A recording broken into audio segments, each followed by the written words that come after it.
The aim of this protest is to address the hardship and hunger in Nigeria presently. But adding to that hunger and hardship is also an housing crisis in Abuja, where people have to, with 6 times of your salary, you will still be living far away at the outskirts of the town.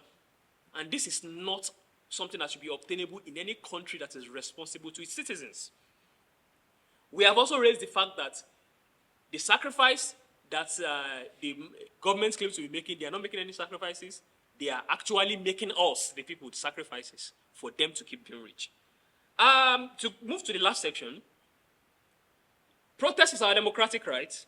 We stand with Nigerians, and the time for mass struggle is now. This might be the major part which is most controversial about this press conference. And it is that since the charter for a protest has started earlier this month, the federal government has come out in many ways to try to discourage us from protesting. Our parents did not fight against the military. They did not fight against the military, lose their lives fighting against the military just for us to come and lose the right to protest. Because the right to protest is the most sacrosanct part of democracy. In fact, many people who do not know about the fact that we are supposed to have a protest about hunger and hardship are going to be coming to this protest just because they are angry at the fact that they are telling us to not protest. Which equivocally states that Nigerians have the right to protest, peaceful assembly, and free speech. No government, no matter the number of votes you got in an election, has the right to stop the people from dissenting.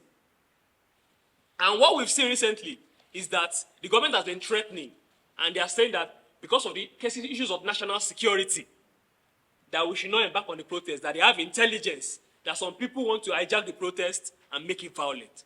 Please, a responsible government, by now, if they are saying that since like 2 weeks ago, by now should have identified those people who want to cause violence and take them out of the space. And so that we that want to do peaceful protest can peacefully protest. But they are not doing that. Instead, they are asking us to not protest. Now, the demands of our protest, the question is that in a democracy, I can decide I want to protest for anything. The demand of the protest should not be justified. So one of the arguments that they've been making is that our demands are not justified. Tinubu is still working. The demands of a protest does not have to be justified before we can have a protest. And so this is the point we are making. We are saying that if Nigeria is going to be a democracy, the government should be urging Nigerians to exercise their rights to be citizens of their country, which is their right to protest. Our government should understand that an unused right is an abused right. And so we are going to use our right to protest by August 1. On this basis, we support the call of mass protest by Nigerians everywhere across the country, that protests should start by August 1 to address all of these issues with the theme of end bad governance. We will not fold our arms while political office holders mislead our country into ruin and peril and hardship and hunger and poverty. Last but not the least, let us make it clear that the security threat that the government has been giving us, we hear it very loud and clear. We are not leaders of the protest. We are mobilizers of the protest.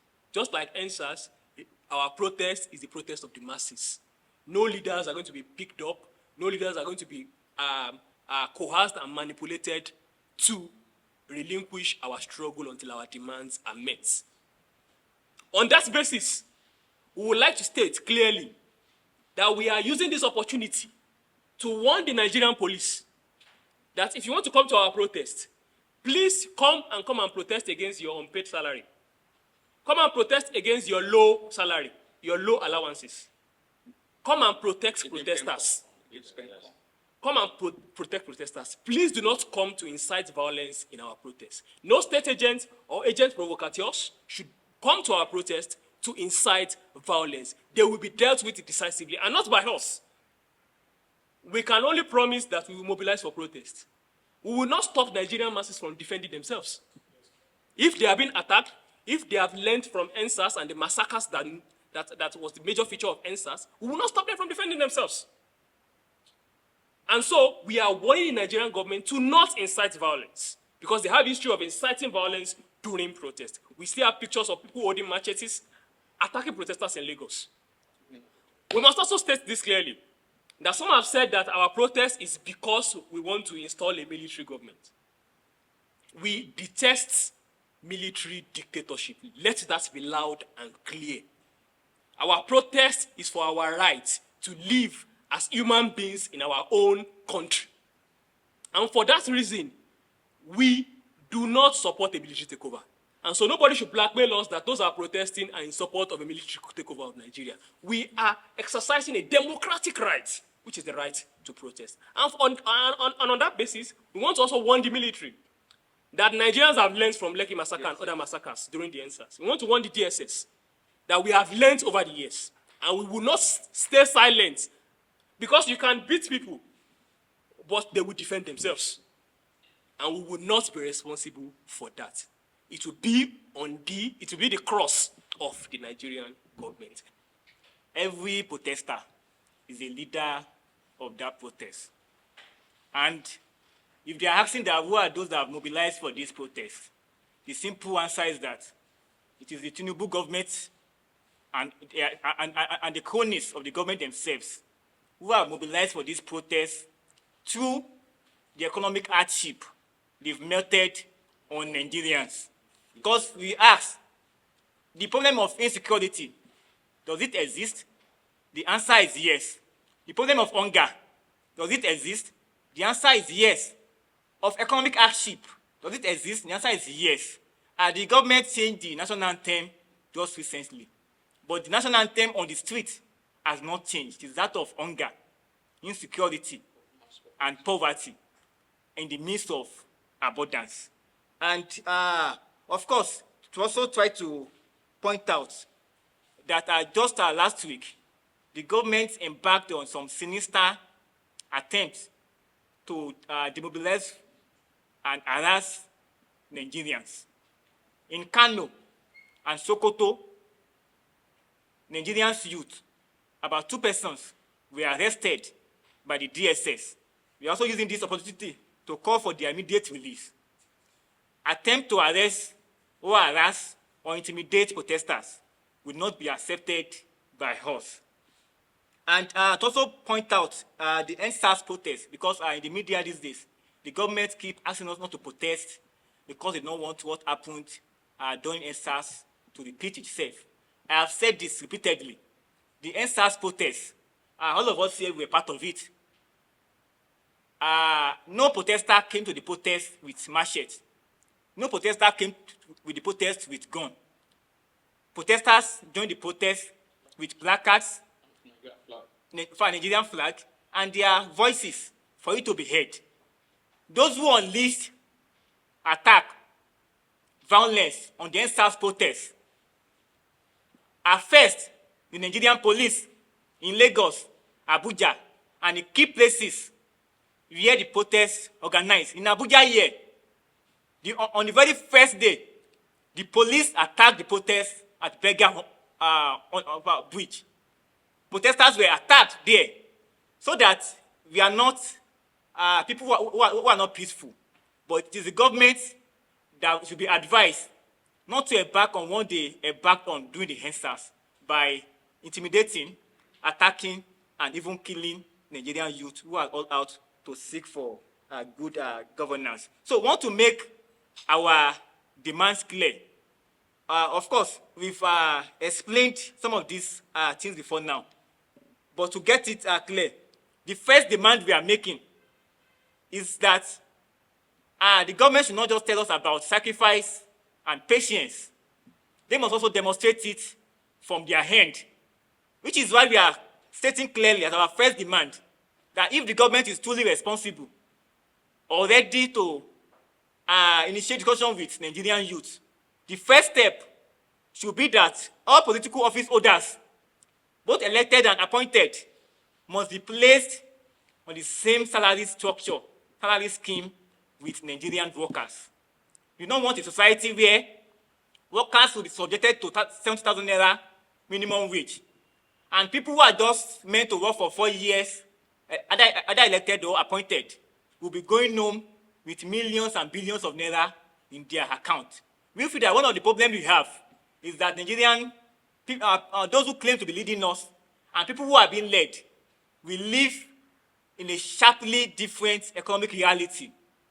It is the reality of an economic system where Nigerians have to go to hospitals that are not well equipped, while our leaders have to fly to America, Dubai or so for medical tourism, which is why we are making this as the first point of call, that all both elected and appointed political officers must be placed on the same salary structure with Nigerian workers. And secondly, we identified that the increment in fuel price and tariff of electricity is one of the major factors that has led to the decline in the economic condition of the Nigerian masses. And we are calling for the reversal of all of the increment that have been carried out since the emergence of the Tinubu administration. Therefore, we are demanding that fuel price and electricity tariff should be returned back to the price it was before May 29, 2023. And again, we reject the proposed or the recently announced minimum wage of 70,000 naira for Nigerian workers. We believe that, based on calculation, even from the labor leaders themselves, who have calculated that for Nigerian workers to survive, we need to earn at least 615,000 naira in a month. And also refer to the World Bank speculation that as far back as 2022, that the extreme poverty line is $2.15, which will mean that in Nigeria of today, 3,000 naira per day for someone who can be categorized to be someone who is extremely poor. And there's no justification why Nigerian workers should be in that category, which is why we feel that the 70,000 naira that was passed recently is grossly inadequate and insufficient for Nigerian workers to live. Therefore, we are demanding that it should be reviewed and to a sum not less than 250,000 naira for Nigerian workers. And also, we are demanding for a progressive taxation system where the poor people do not have to pay for the enjoyment of the wealthy people. A taxation system that will take into account the inequality and wealth gap between the rich and the poor. Also, we note that within the last 1 year, essentially since the Tinubu government announced the student loan scheme, which we have expressed that this scheme itself is nothing but an attempt to turn Nigerian students into debtors. And we state clearly that the Nigerian state has enough resources to ensure that Nigerians get education that is quality, affordable, and free.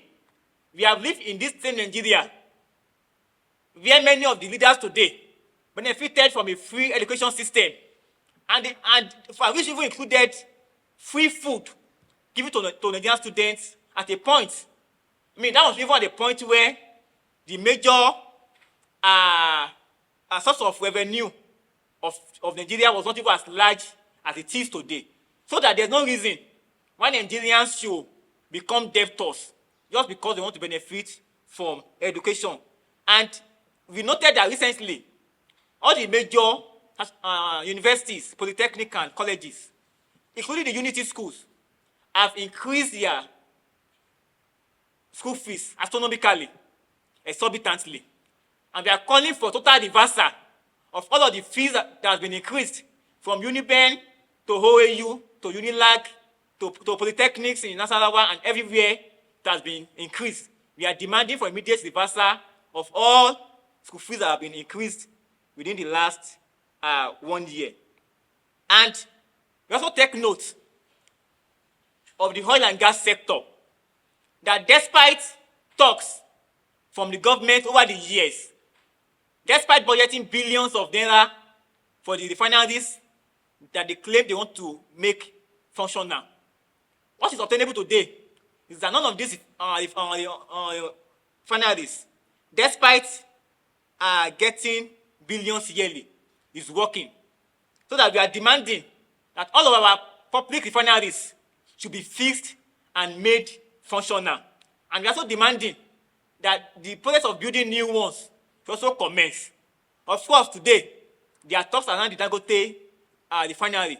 And what we are stating is that if the Nigerian government have not neglected our public refineries over the years, there won't be need for us to rely on Dangote, who is all out to make profit out of our common resources. And we have seen examples of this even in other aspects of the economy, which has been placed in the hands of private profiteers.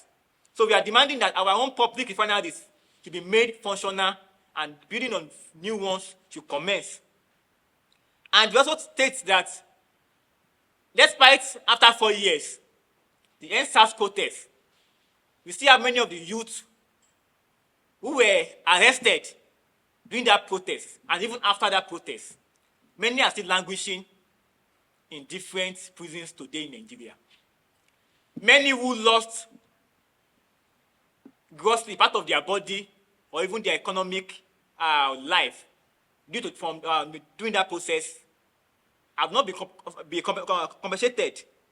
And we also take note, recently, the ECOWAS Court of Justice claimed that found the Nigerian government guilty of gross human rights abuses during the ENDSARS protest.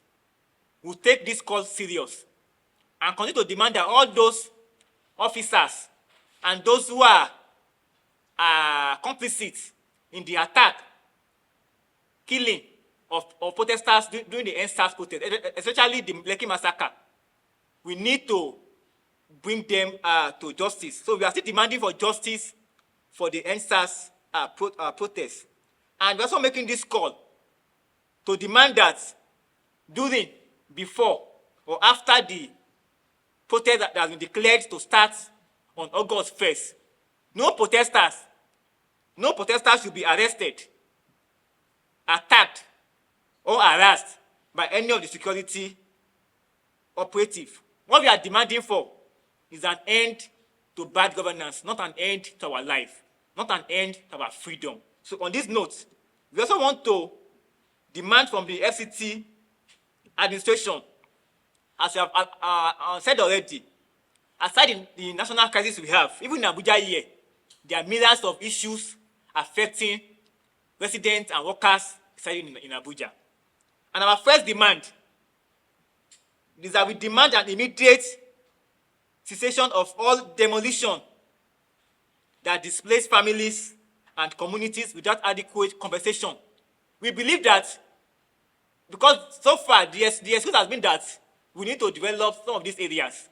But development should not kill the well-being of Nigerians. You cannot displace thousands of people without providing alternative accommodation for them temporarily within the period you want to use or develop that land for. Because the problem you have is that people have to go into streets, become emergency hoodlums, become thieves, and cause another social crisis for us. A serious and responsible government must have such insight and see that even if there's need to demolish a place, it must be to first discuss democratically with the residents who will be the major people that will be affected from that demolition, and give them an alternative accommodation both for those who are living or engaging in economic activities in that area, and ensure that when these projects are completed, these persons are also returned back to their original state. Because what we've had in recent period is that once you develop a place, people who are living there before will not be able to afford the cost of procuring other house or even shops in that place before. Because we've seen different examples where lands are hijacked to build estates where they have to pay millions of naira to acquire, and Nigerian workers are not opportune to get some of these structures. So we are demanding that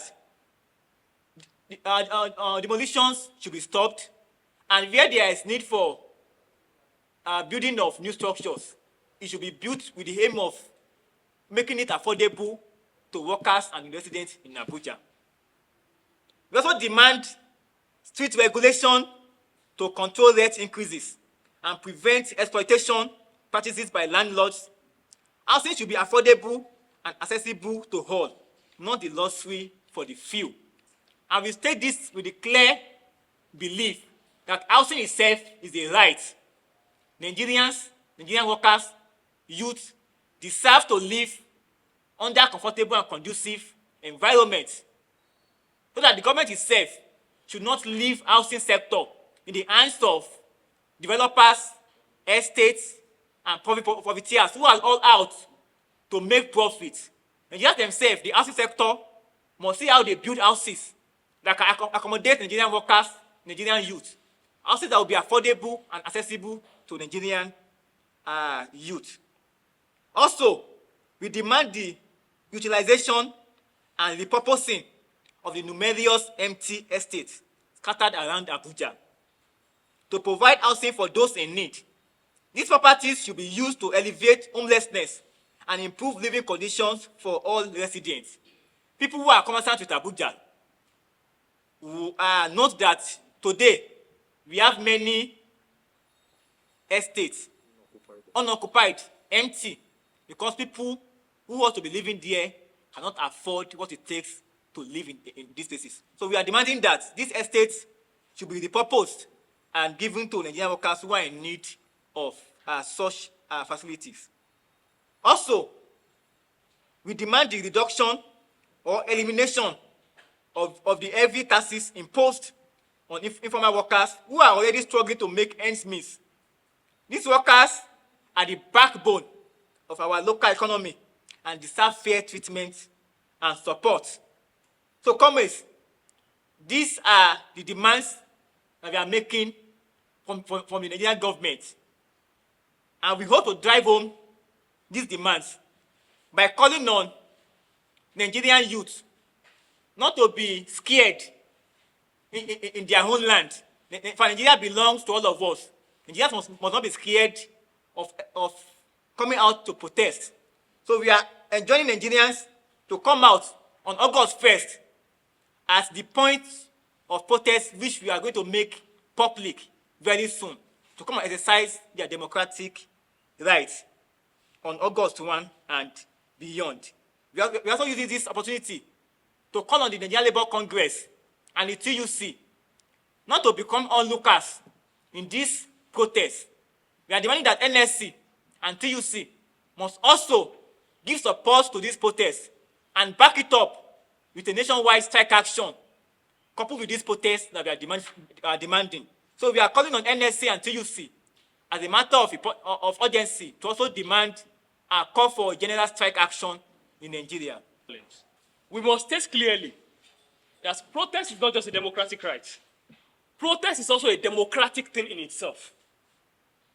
And so, from those of us who are here, personally, I have a history of 10 years protesting as an activist in Nigeria. And that means that if we are protesting, our culture is that a protest is a democratic place. A protest is a place where the people converge and have a congress of themselves, of the masses within themselves. And in that democratic setup, what we use that democratic setup is not just to address the concerns of the protest, it's to also look at the conduct of the protests, to ensure that when we democratically are together, we can fish out if anybody has been sent into our midst. That is the culture of a protest. That's the proper culture of a protest. A proper protest should have a congress in it of the people coming together and discussing. It is in that discussion that we detect if there are any security threats to us. And the second question about the fact that Tinubu himself was a protester at some point. Interestingly, we have videos already online where Tinubu was actually protesting against fuel subsidy removal. So it is very, very, very, very wrong of an elderly person. It is in Yoruba culture, an elderly person should not be lying. And so it is a lie that protest is not our right. And so if Tinubu can protest, we can also protest, because he protested as part of a democratic process. And if possible, if Nigerians are protesting, if they decide that Tinubu should join their protest, no problem. But it is best that if anybody in the ruling class, in the political elite, wants to participate in this kind of protest, they should first go and heed to the demands of the protests. Because if they don't heed the demands of the protest and join protesters, we cannot guarantee whatever happens. The last thing, the demands of our protest has been read out.